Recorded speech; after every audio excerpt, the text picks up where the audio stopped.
Bangla link.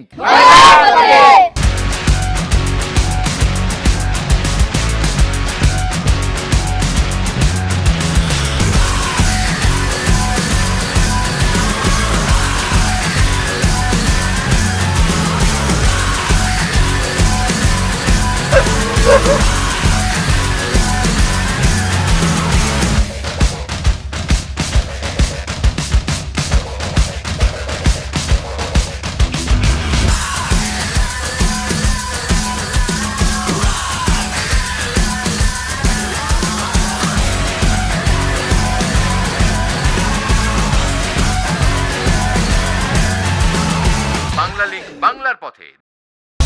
Bangla link বাংলার পথের বন্ধুরা কেমন আছেন? শুরু করছি আজকের ব্র্যান্ড নিউ এপিসোড। গত কয়েক সপ্তাহ ধরে আমরা আপনাদের নিয়ে ঘুরছি চাঁপাইনবাবগঞ্জ জেলায়। সেই ধারাবাহিকতায় আজও ঘুরব এই জেলাটিতে। তো চলুন সবকিছুর আগে জেনে নিই গত পর্বের কুইজের উত্তর এবং বিজয়ীর নাম। গত পর্বের কুইজ ছিল ঐতিহ্যবাহী ছোট সোনা মসজিদ কোন জেলায় অবস্থিত। সঠিক উত্তর চাঁপাইনবাবগঞ্জ। এবারে 2346টি SMS এর মধ্যে সঠিক উত্তর এসেছে 1935টি। এদের মধ্যে থেকে ভাগ্যবান বিজয়ী হয়েছেন ফেনীর মাস্টার পাড়ার খালেদা জাহান মিতু। কংগ্রাচুলেশনস।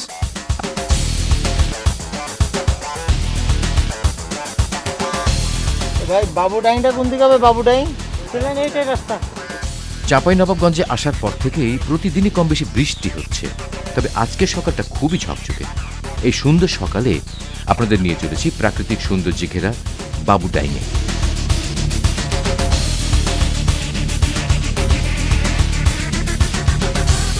বন্ধুরা, আমরা এসে গেছি চাঁপাইনবাবগঞ্জ শহর থেকে 6 কিলোমিটার পূর্বে পৌর এলাকার শেষে ঝিলিমপুর ইউনিয়নের বাবুডাইংয়ে।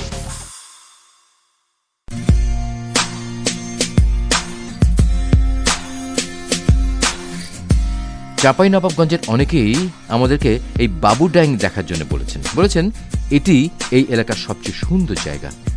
আমরাও একমত, আপনিও দেখুন।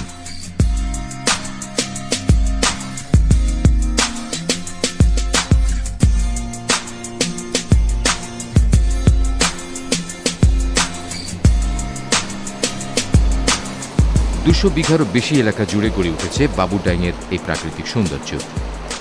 এই যে খালটি দেখছেন, এটি বরেন্দ্র সেচ প্রকল্পের অংশ। বরেন্দ্র প্রকল্পই এই এলাকায় হাজার হাজার গাছ লাগিয়ে গড়ে তুলেছে এই প্রাকৃতিক শোভামণ্ডিত পরিবেশ।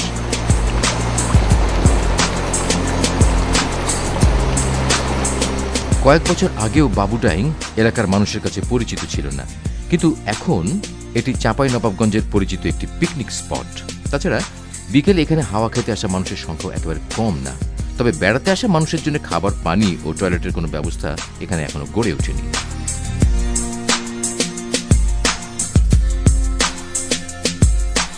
বাবুডাইংয়ে রয়েছে 30 থেকে 35টিরও বেশি ছোট বড় টিলা।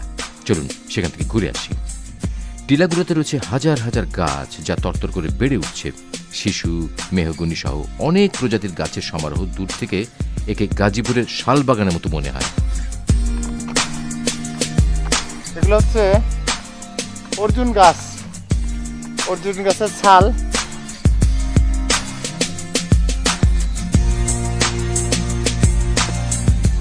যারা ডায়াবেটিসে ভুগছেন তাদের জন্য এটা একটা মহৌষধ।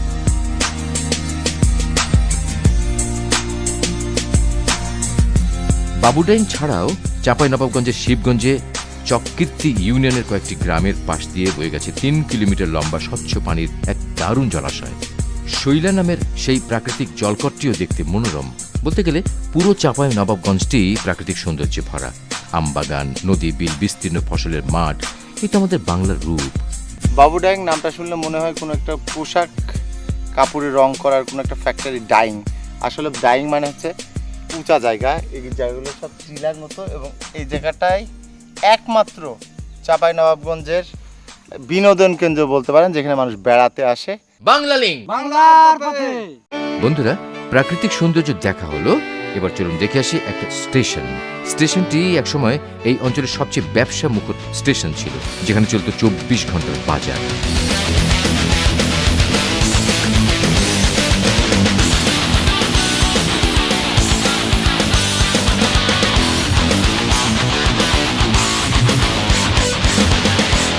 আমনুরা জংশন। চাঁপাইনবাবগঞ্জ সদরের ঝিলিমের স্টেশনটি এই এলাকার সবচেয়ে বড় স্টেশন। একসময় এই আমনুরা জংশনটা, এই ট্রেন স্টেশনটা ছিল দারুণ জমজমাট। এখানে সারা রাত মানুষ থাকতো, দোকানপাট খোলা ছিল। আশপাশে যে বাড়িঘরগুলো দেখছেন এগুলো সব ট্রেনের কর্মচারীর বাড়িঘর। এখানে ছিল সরগম থাকতো সবসময়। কিন্তু বর্তমানে দেখতেই পাচ্ছেন কি অবস্থা। একটা নাকি ট্রেন আসে, তাও আবার কখন আসে কখন যায় ঠিক নেই। আসেন। এই তো 1980 সালের দিকেও এখানে 14 থেকে 15টি ট্রেন আসা যাওয়া করত। বরেন্দ্র অঞ্চলের উৎপাদিত ফসল এই আমনুরা জংশন দিয়ে চলে যেত সারা দেশে। সে কারণে এই জংশনটি এই অঞ্চলের ব্যবসায়িক কেন্দ্রবিন্দুতে পরিণত হয়। স্টেশন ঘিরে গড়ে ওঠে জমজমাট জীবন ব্যবস্থা।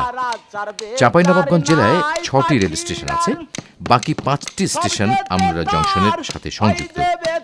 80-র দশকের পর থেকে রেল ব্যবস্থার অবনতি এবং সড়ক যোগাযোগ উন্নতির ফলস্বরূপ বর্তমানে এই জংশনটির অবস্থা আপনারা নিজেরাই দেখছেন। ট্রেন নেই, যাত্রী নেই, প্ল্যাটফর্মে হকার নেই, আছে কিছু ছিন্নমূল মানুষ আর এক পাগলা বাউল গাইছে লালনের গান। আর ওড়ার সময় নিধুমে পাখি বলতো কত বাণী শুনি।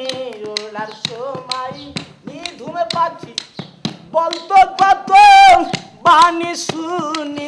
লালন বলে করলে হানি, লালন বলে করলে হানি, থাকবে না পাখির আশা।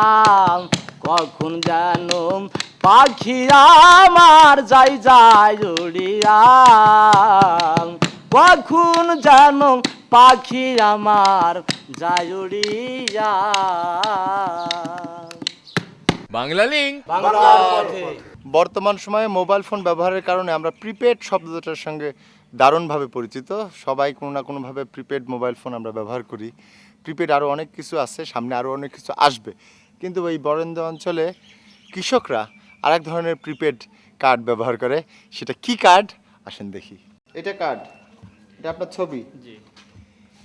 এইটা সেই প্রিপেড কার্ড, যে প্রিপেড কার্ডটা দিয়ে পানি, সেচের পানি এই কার্ড দিয়ে আপনারা কিনে নিচ্ছেন।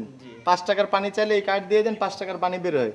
এটা আজব ব্যাপার, কিভাবে 5 টাকার পানি মাপে, কিভাবে বের হয়, কিভাবে ইলেকট্রনিক কার্ডটা কাজ করে আমি জানি না। আপনি একটু আমাকে দেখান প্লিজ, আসেন।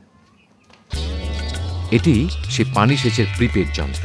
চায়না টেকনোলজির এই প্রিপেড মিটারে একজন চাষি তার নামে করা প্রিপেড কার্ডটি এই যন্ত্রের মধ্যে দিলেই দেখা যায় কার্ডে কত টাকা আছে এবং কি পরিমাণে পানি সে নিতে পারবে। এরপর যে ক টাকার পানি তার দরকার সেটি লিখে দিলে নির্দিষ্ট জমিতে সেই পরিমাণ পানি চলে যায়। দারুণ ব্যবস্থা। দুভাবে এই পানি কৃষকের জমিতে পৌঁছায়, একটি পাকা নালার মাধ্যমে আর অন্যটি আন্ডারগ্রাউন্ড পাইপলাইন দিয়ে ভালভের মাধ্যমে। 2006 সাল থেকে বরেন্দ্র সেচ প্রকল্পের সাথে প্রিপেড কার্ড টেকনোলজিটি যুক্ত হয়েছে। এই সিস্টেমে সেচের পানির অপচয় রোধ করা সম্ভব হয়েছে এবং খরচও কমেছে। 1985 সালে কৃষি মন্ত্রণালয়ের অধীনে রাজশাহী, নওগাঁ এবং চাঁপাইনবাবগঞ্জে বরেন্দ্র এলাকার প্রতি জমি চাষের আওতায় নিয়ে আসা, গভীর নলকূপ খনন, আবাদযোগ্য জমি নিয়ন্ত্রিত সেচ সুবিধার আওতায় আনার লক্ষ্যে বরেন্দ্র সেচ প্রকল্পের জন্ম। বর্তমানে রাজশাহী, নওগাঁ, দিনাজপুর, ঠাকুরগাঁও এবং পঞ্চগড় জেলা বরেন্দ্র সেচ প্রকল্পের আওতায় রয়েছে, যার ফলস্বরূপ 13.68 লক্ষ টন অতিরিক্ত ফসল উৎপাদন সম্ভব হয়েছে। একসময় যে জমি এক ফসলি ছিল, বর্তমানে সেই জমিতে বছরে 3 ফসল উৎপাদন হচ্ছে। বাংলা লিঙ্ক। হ্যাঁ বন্ধুরা, চলুন ঘুরে আসি চাঁপাইনবাবগঞ্জের নাচলের কৃষক বিদ্রোহের মূল নেতা কমরেড ইলা মিত্রের বাথান বাড়ি থেকে। আগে বলেছি এই কদিন টানা বৃষ্টি, তাই মাটির রাস্তা পরিণত হয়েছে কাদা রাস্তায়। 8 কিলোমিটার এই কাদা রাস্তা পেরোলেই নাচলের নিজামপুর ইউনিয়নের কেন্দুয়া ঘাসুড়া গ্রাম। এই গ্রামে রয়েছে ইলা মিত্রের স্মৃতি। ইলা মিত্রের স্মৃতি দেখতে হলে আপনাকে আসতে হবে চাঁপাইনবাবগঞ্জ সদর থেকে 18 কিলোমিটার উত্তর পশ্চিমে নাচলের নিজামপুর রেল স্টেশন থেকে 8 কিলোমিটার ধরে এই রাস্তায়। এই সমস্ত রাস্তায় আপনার দামি দামি এসি এয়ার কন্ডিশনাল গাড়ি কিন্তু চলবে না। এখানে চলবে মাঠো বাজারও। এই ডবল কালো কালো ইঞ্জিন লাগানো দেখতে পাচ্ছেন, ডবল ইঞ্জিনওয়ালা মাঠো বাজারও। ঝিনাইদহের বাবুটিয়া গ্রামে 1925 সালের 18 অক্টোবর ইলা মিত্রের জন্ম হয়। তার বাবার নাম নগেন্দ্রনাথ সেন, মা মনোরমা সেন। বাবার চাকরির সুবাদে তিনি কলকাতা চলে যান এবং 1957 সালে কলকাতা বিশ্ববিদ্যালয় থেকে এমএ পাশ করেন। ছাত্রাবস্থায় তিনি বাম রাজনীতির সাথে জড়িয়ে পড়েন এবং 1945-এ কমিউনিস্ট সংগঠক রমেন্দ্রনাথ মিত্রের সাথে তার বিয়ে হয়। বিয়ের পর ইরা চাঁপাইনবাবগঞ্জ সদরে রামচন্দ্রপুর গ্রামের শ্বশুর বাড়িতে চলে যান এবং পরে এই বাথান বাড়িতে বসবাস শুরু করেন। আর এখান থেকেই শুরু হয় তার বিদ্রোহী জীবন। সে সময় জমিদার জোদ্দারদের অত্যাচারে এলাকার কৃষক অতিষ্ঠ ছিল। রক্ত পানি করা ক্ষেতের ফসলের 3 ভাগের 2 ভাগ তুলে দিতে হতো ভূস্বামীদের হাতে। সোনার ফসল ফলাতো যে কৃষক, তাদের দুবেলা খাবার জুটত না। কৃষকের এই কষ্ট ক্ষোভে পরিণত এবং যা বিদ্রোহের রূপ দেয় ইলামিত্র। তিনি আন্দোলন করেন উৎপাদিত ফসলের 2 ভাগ পাবে কৃষক, 1 ভাগ ভূস্বামী। এই আন্দোলন তেভাগা আন্দোলন নামে পরিচিত পায়। কিন্তু জমিদার যোদ্ধারা এটা মানতে নারাজ। তারা লাঠিয়াল দিয়ে জোর করে জমি থেকে ফসল কেটে আনত। গোলা থেকে নিয়ে আসতো ধান। ইট মারলে পাটকেলটি খেতে হয়। ইলামিত্র কৃষকদের উৎসাহিত করেন জমিদারদের গোলা থেকে ধান কেড়ে আনতে, যা আসলে কৃষকদেরই ফসল। যদিও ইলার শ্বশুর বাড়ি ছিল খুবই রক্ষণশীল। স্বামী রবীন্দ্র মিত্রের সহযোগিতায় তিনি এই বাথান বাড়ি থেকেই আন্দোলন চালিয়ে যান। এই আন্দোলনের মূল চালিকা শক্তি ছিল সাঁওতাল কৃষক। এই যে ঘরগুলো দেখছেন, ছোট্ট গ্রাম, এই পুরো গ্রামটাই ছিল ইলামিত্র এবং তার পরিবারের সেই বাতান বাড়ি। এটা এখন বর্তমানে একেবারে বেদখল হয়ে গেছে। তবে এই স্মৃতিটা ধরে রাখার দরকার, এটা সংস্কার করে রাখার দরকার ভবিষ্যৎ প্রজন্মের জন্য। এটা অনেকভাবে করা যেতে পারে।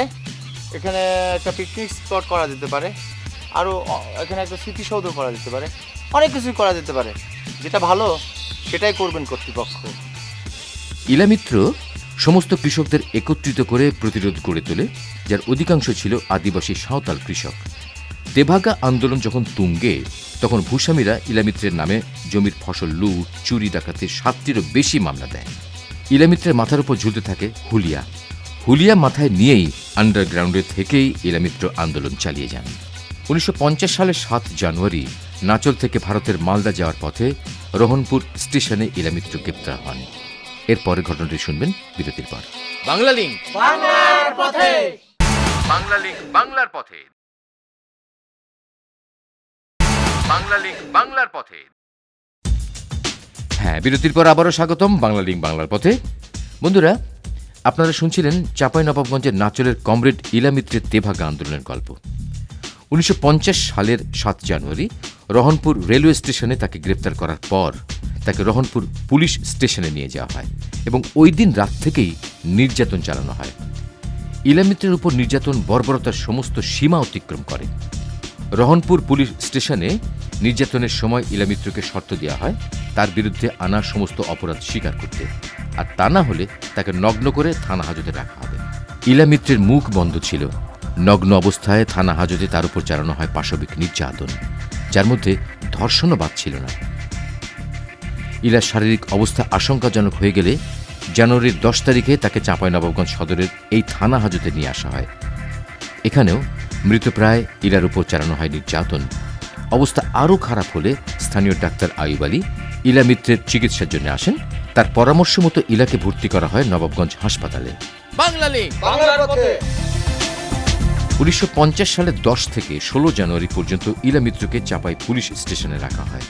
তারপর 17 তারিখে তাকে যে হাসপাতালে ভর্তি করা হয়েছিল সেটি এটি। তবে এটি এখন হাসপাতাল নেই, হয়ে গেছে উপজেলা স্বাস্থ্য ও পরিবার পরিকল্পনা অফিসারের কার্যালয়। এর পাশেই তৈরি হয়েছে চাঁপাইনবাবগঞ্জ আধুনিক সদর হাসপাতাল।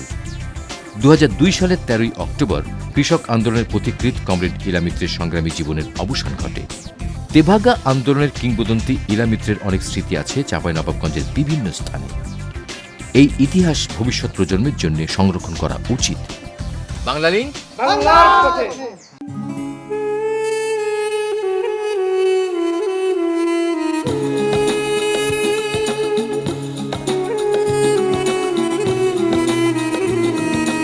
পলসা মসজিদে কোন দিকে ভাই? পলসা মসজিদ সামনে যে বাম দিকে একটা রাস্তা আছে, দেখতে বাজারে যাচ্ছে। আচ্ছা, পুরো না শাখা রোড আছে, একটু শাখা রোড বেশি দূর না, পাকা রাস্তা, গাড়ি নষ্ট হবে না। পলসা মসজিদে কোন দিকে থেকে যাবে মসজিদ? চাঁপাইনবাবগঞ্জ সদরের আদি নাম ছিল নবাবগঞ্জ। চাঁপাই শব্দটা কিভাবে যুক্ত হলো? নবাবগঞ্জের পাশে ছিল চাঁপাই নামের একটা গ্রাম, আর সেই গ্রামে ছিল একটা ডাকঘর। তাই পত্রের ঠিকানা লিখতে ডাকঘর চাঁপাই এবং পরে নবাবগঞ্জ লেখা লাগতো। সেখান থেকেই হয়ে গেল চাঁপাইনবাবগঞ্জ। চাঁপাইনবাবগঞ্জে চাপাই নামে একটা জায়গা আছে, এটা হচ্ছে চাপাই মহেশপুর, সেই জায়গাটা। এখানে একটা জামে মসজিদ আছে যার নাম চাপাই জামে মসজিদ। আপনারা এখন দেখবেন সেই মসজিদে। নবাবগঞ্জ সদর থেকে ৮ কিলোমিটার উত্তর পশ্চিমে চাপাই পলসা গ্রামে এই চাপাই জামে মসজিদটি রয়েছে। আজ থেকে প্রায় 450 বছর আগে এই মসজিদটি তৈরি করা হয়েছে।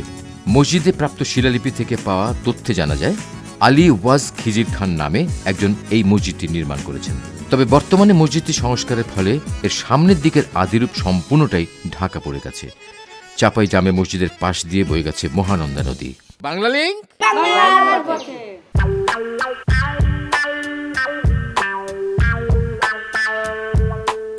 হ্যাঁ বন্ধুরা, আমরা চলেছি চাঁপাইনবাবগঞ্জ সদর থেকে রহনপুর যেতে পথে 12 কিলোমিটার দূরে গোবরাতলা গ্রামে। ছোট্ট বন্ধুরা, তোমরা কি কার্টুন দেখো? তবে কার্টুন কিন্তু শুধু ছোটদের জন্য নয়, কার্টুন ভালোবাসে সবাই। কোনো না কোনোভাবে আমরা সবাই টোকাই, কেউ বড় টোকাই, কেউ ছোট টোকাই। সেই টোকায়ের স্রষ্টা রণবীর বাড়ি এটা। রণবীর আসল নাম রফিকুন নবী, ডাকনাম ওফা দাদা। তিনি 1943 সালের 28 নভেম্বর শিবগঞ্জের ধৈরবোনা গ্রামে জন্মগ্রহণ করেন। তার বাবা রশিদুর নবী পুলিশ কর্মকর্তা হলে ছবি আঁকতেন। সেখান থেকেই রণবীর হাতে খড়ি। 1964 সালে ঢাকা চারুকলা থেকে পাশ করে ওখানেই শিক্ষকতা শুরু করেন। 1977 সালে সাপ্তাহিক বিচিত্রা ম্যাগাজিনে তিনি আঁকেন তার কিংবদন্তি কার্টুন টোকাই। বাংলা লিংক।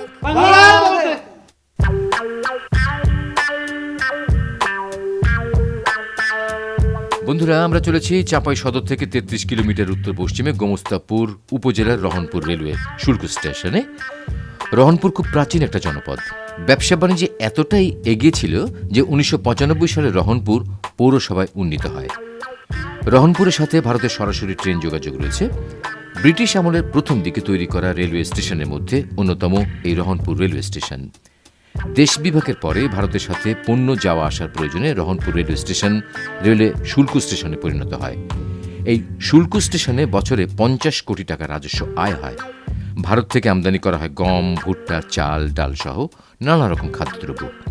জেনে রাখুন, 1950 সালের 7 জানুয়ারি ইলা মিত্রকে এই রহনপুর স্টেশন থেকে গ্রেফতার করা হয়েছিল। আমি এখন দাঁড়ায় আছি রহনপুর রেলওয়ে স্থল বন্দরের পাশের এই ব্রিজটার উপরে। এখান থেকে Singhabad Indian border 10 kilometre. Train আসে ইন্ডিয়া থেকে সরাসরি, ওয়াগন আসে এখানে, এখান থেকে চলে যায় বেশ কয়েকটা লোকেশনে। বাংলা লিংক।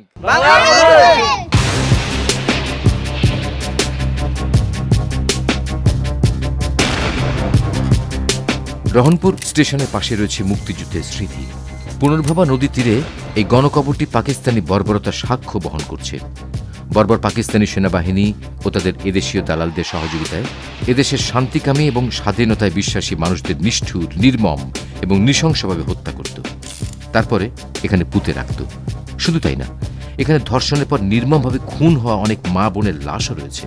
এখানে যে কতজনকে হত্যা করা হয়েছে তার সঠিক হিসাব আমরা জানি না। শুধু জানি ওইসব নরপশুদের ক্ষমা নেই। বাংলা লিংক। বন্ধুরা, আবার বৃষ্টি শুরু হয়েছে। বৃষ্টিতে ভিজতে ভিজতে আমরা চলেছি রহনপুর পৌর এলাকা থেকে 7 কিলোমিটার পশ্চিমে শিবরামপুর বর্ডারে।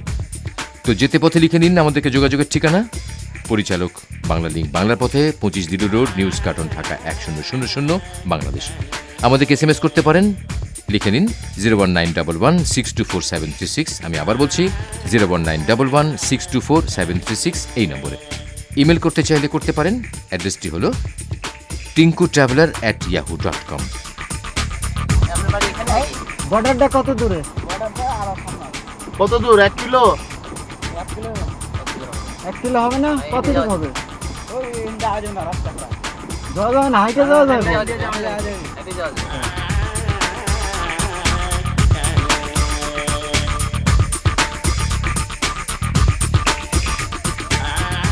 বর্ডারে যেতে যেতে বন্ধুরা লিখে নিন আজকের কুইজ। আজকের প্রশ্ন, ইলা মিত্রের কৃষক আন্দোলন কি নামে পরিচিত ছিল? সম্ভাব্য উত্তরগুলো হচ্ছে A 1 Bhaga, B 2 Bhaga, C Tebhaga. তো সিম্পল প্রশ্নটি জেনে নিন আরেকবার। বলতে হবে ইলা মিত্রের কৃষক আন্দোলন কি নামে পরিচিত ছিল। আর আপনারা এসে গেছেন চাঁপাইনবাবগঞ্জের গোমস্তাপুরের শিবরামপুর বর্ডারে। এই ট্রেন লাইনটি চলে গেছে ভারতের সিঙ্গাবাদে, রহনপুর থেকে, যার দূরত্ব 16 কিলোমিটার।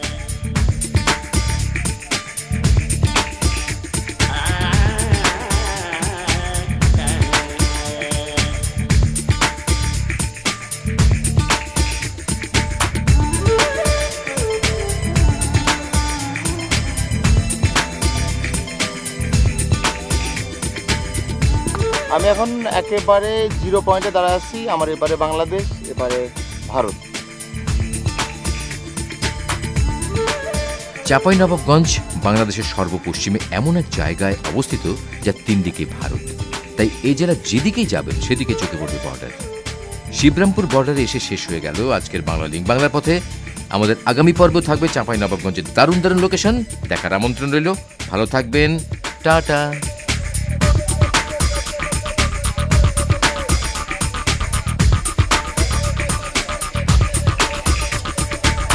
বাংলা লিঙ্ক হারগে জেলা চাঁপাইনবাবগঞ্জ আম হইছে খুব, দাওয়াত দিলাম। বাংলা লিঙ্ক বাংলার পথে।